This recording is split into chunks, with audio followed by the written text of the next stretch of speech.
We got an updated rule set and a name for Everquest's 2025 TLP server today.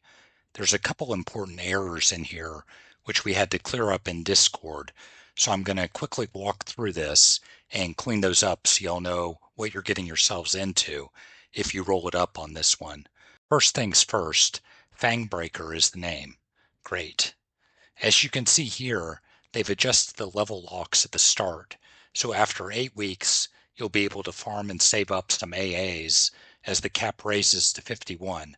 I think overall that's a pretty good change, although it probably won't matter much for doing raids until we get the second raise up to 55, so warriors will have defensive at least. And once we get to Planes of Power, then it looks like it's just going to be using a standard cadence for the unlocks. So they'll do all the current expansions by the end of 2030. But there should be some more expansions that come out between now and then. So this TLP's lifetime is probably until about 2032. They've made a few more changes at the start of the server, adopting things from Vanicky. Those are the gear only using recommended level, whereby the gear will still be a wearable, but just scale as the ratio of your level to the recommended level, and the spell resist system from Vanicky as well. Those things are only active during the expanded start period, and then they go away. Fangbreaker isn't going to get the changes for the spell caps that Vanicky had to stuns, charms, and mez, so enchanters won't be super bis like they were there. Everything else here is pretty standard, except the response about out of combat regen is apparently wrong. That was a universal change made last year, I believe, and one of the devs indicated it would actually be active on launch.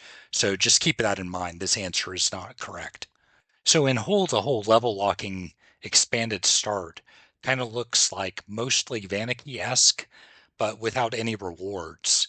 What do y'all think about that? I kind of have my doubts that people would like that too much, but I guess we're gonna see. Okay, next up is the Resource Hunter. There's not a lot more info provided here. The most useful answer is this one indicating that up to 3 zones from each expansion will be active each day. So once more expansions open up, it'll potentially be a lot more zones each day. And this one mentioning that the bonuses are curated to be relevant. I think overall this seems like a pretty cool system, but we'll really need to see how it's implemented. They mention it'll be on test for a couple weeks or so before the server launches, so I'll try to remember to check that out ahead of time and let you guys know what's going on. The legacy character system they're using appears to be identical to what Oakwind had. Hopefully the recognition of what is the max level is going to work during the expanded start period, since the max level won't be the normal one for Lachlan during those first few unlocks.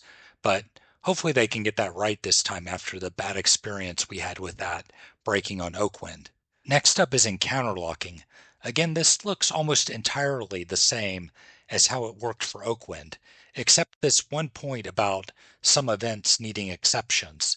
This is probably related to what we've talked about before on this channel, where some multi-mob events, like say Cornav, can just be bricked if someone not in the raid gets an encounter lock on any of the mobs in the event. They elaborate a bit on this later on, using the Wrath Council as an example. I mean, I think this is kind of a separate issue for Wrath Council, as it still sounds like one raid could kill all the guards, and then another raid kill the Avatar. And the completion would just go to the second guild, even though the first one did all the work. That last guy is pretty easy. Kind of defeats the purpose of encounter locking, but since this is really limited to open world contested fights, maybe it just won't happen that much. Overall, I thought the encounter locking system worked pretty well in the group part of the game, so hopefully most players wouldn't notice these kinds of problems it has anyway, since they'd mostly be doing group content or raiding in DZs. Alright, last part is TrueBox, and I gotta say this is a hilariously bad failure to understand their player base on this one. First of all, what was originally written here was wrong, but looks like they've already cleaned that up based on talking to them on Discord, so that's great at least. Basically for the expanded start, they're using the Aerodune rule set, max of 2 characters per player, and they need to be on two different physical computers. So that's true box, but then also a max of two. Then, once it hits planes of power, that restriction goes away entirely. So you go straight from Eridu into Rizlona. I think they probably just don't understand how much their player base doesn't like TrueBox. And then the max of two accounts on top kind of get the F out with that one. But what do I know? I only play the game. So who's playing this one? I believe this is the first rule set in 5 years I'll be sitting out and staying full time on Teak, but hope some of y'all find it appealing at least. All right. Good luck out there, everyone.